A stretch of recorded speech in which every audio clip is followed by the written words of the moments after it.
What's up, everybody? Thank you for joining me once again on my channel. I'm so glad that you decided to take this time to improve your life and begin to master your mind. I'm telling you that if you are consistent in doing these things, you are definitely going to make some changes. So today we're talking about knowing who you are. And these is one of the five tips that I gave several weeks ago in regards to mastering your mind. And so knowing who you are, or identity, is key in beginning to really reset your mind, master your mind, and get to that place of wealth. So we need ID for everything. We needed to travel. We needed to buy a house. We needed to buy a car, to rent an apartment. We need identity even to check our emails. When we're looking at our phones, some of us, use our fingerprints, some of us use our face, but we need identity in some form or another to be able to access things. And I feel like it's harder to get in my email nowadays than it is to buy a house. Like there's a whole two-step verification plus password, a PIN, just to check email. So that tells me that identity is extremely important. But for whatever reason, so many of us don't know who we are. And many of us become speechless when asked, who are you? So we either we don't know how to answer that question, or we confuse it with, what do you do? So if I say, who are you? Many will say, oh, well, I'm a doctor, I'm a teacher, I'm a lawyer, I'm a stay-at-home mom, I'm a plumber, I'm an electrician. They'll start to tell me what they do as opposed to who they are. So what we do for a living is different from who we are. So we can be good at our job, but be very shaky in character, because character has a lot to do with identity. And there is, so like I said, you can be good at your job, but just because you're good at your job doesn't necessarily make you a good person, doesn't necessarily make you a stable or strong person. It just means that you are good at that particular job. So there is a spectrum of character. There's a spectrum of shady character. And many of us, in order to make ourselves feel better about our lack of character, we kind of categorize and we put levels on it to say, oh, I don't do that, so I'm not that bad. But there's a whole range of shady character, and all of us have fit into it at one time or another in our lives. So you can have those who are violent, thieves and murderers, to the liar and the cheat, or to the lazy, irresponsible, foolish person. But all of these are character traits, and if we engage in any of these traits at any point in the day, at any point in our time, we are engaging in shady character. So character is who we are, and I'm sure some of you have heard the definition about character is, who you are and what you do when no one else is watching. And so that's part of who you are. That's part of your, identity. Character is a large part of one's identity. And identity has to do with character traits. It has to do with a person's personality, makeup.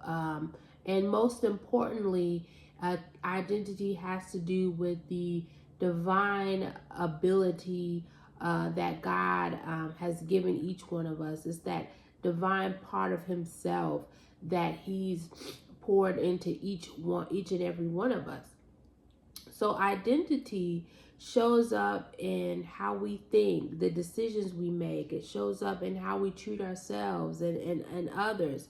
And so it shows up in what we do but it is not what we do. It just shows up in what we do. So good character shows up, in on the job. Your personality shows up on the job. How you treat others, how you treat yourselves shows up on the job. It shows up in your relationships. So identity is not what we do, but it is who we are, and those traits, those things about ourselves show up in those areas. So one cannot master herself if she does not know her identity, if she does not know who she is.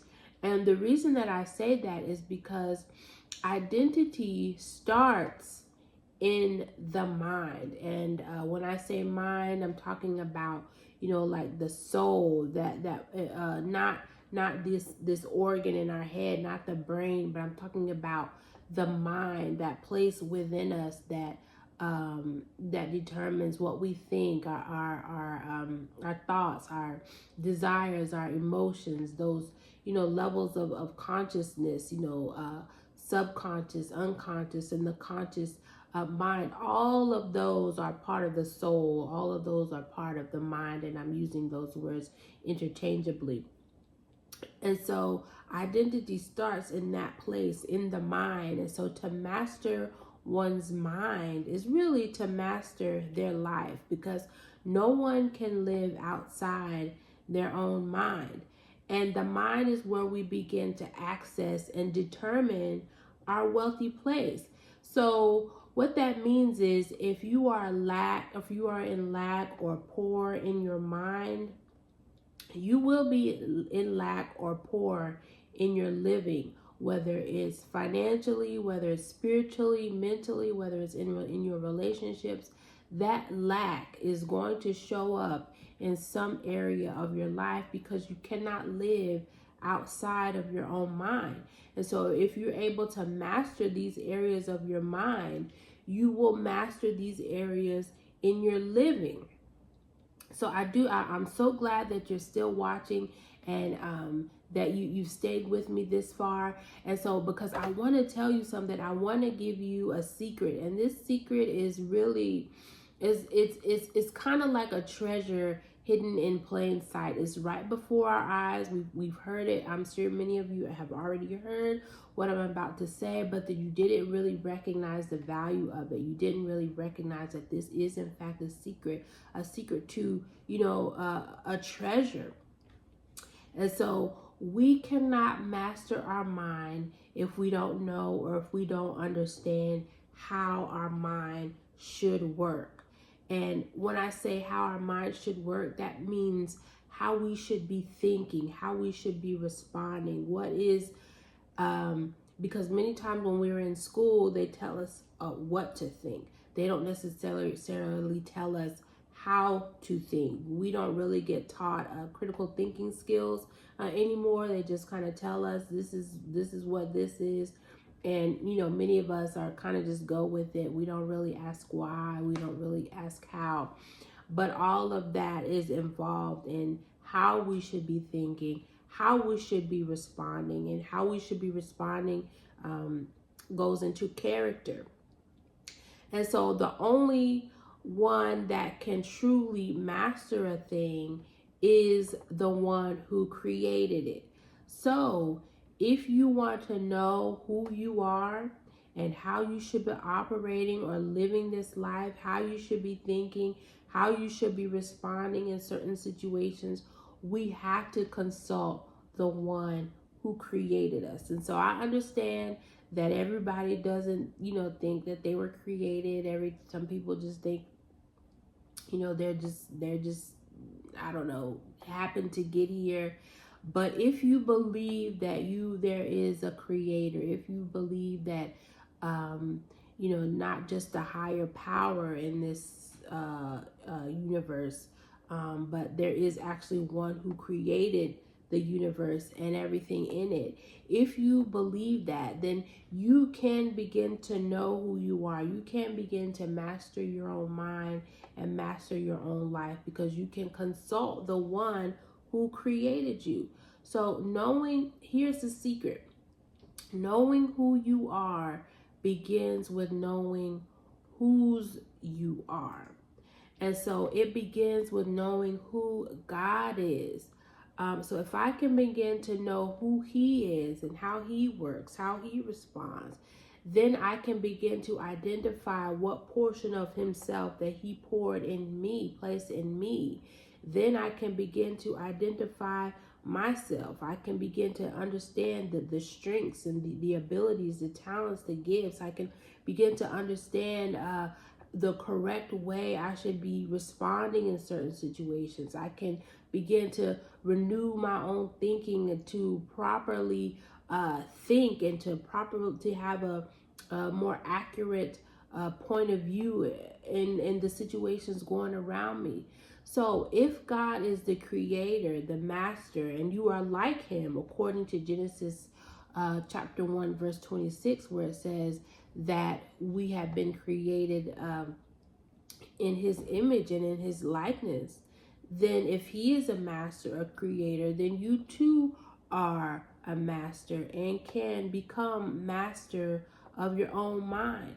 And so let me remind you that identity begins in the mind. It begins with how you think about yourself, how you see yourself in this world, how you think and how you respond, how we treat ourselves and how we treat others. So to truly understand our identity, to begin to master our own mind, to access that wealthy place, we have to know the one who created us. We have to begin to have a right understanding of how we should be thinking, how we should be responding. And there is still a right and a wrong. And so we have to have a source that tells us what this right way is, what this wrong way is for who we are to be and to access that wealthy place that has already been laid out for us. We just have to be able to access it. And just like with anything else, in order to access something, you have to have the right identity. You have to have your own identity. So I challenge you to begin to ask these questions. Who am I? And begin to go on your search to find out who God is and who you are in Him. Thank you so much for joining me this week. I hope this was helpful. And so continue to watch. You can also find me on TikTok and Instagram. You can find me at Think Wealth 24 on TikTok, where I'll put out different short reels to keep you inspired, to keep you thinking, to keep you moving in the right direction. And also, you can also find me on the web at KimberlyAMatthews.com if you are ever in need of a facilitator, if you are ever in need of a speaker, if you are ever in need of your own personal life coach. Thank you for joining me, and you all have a wonderful day and the rest of your week. Bye.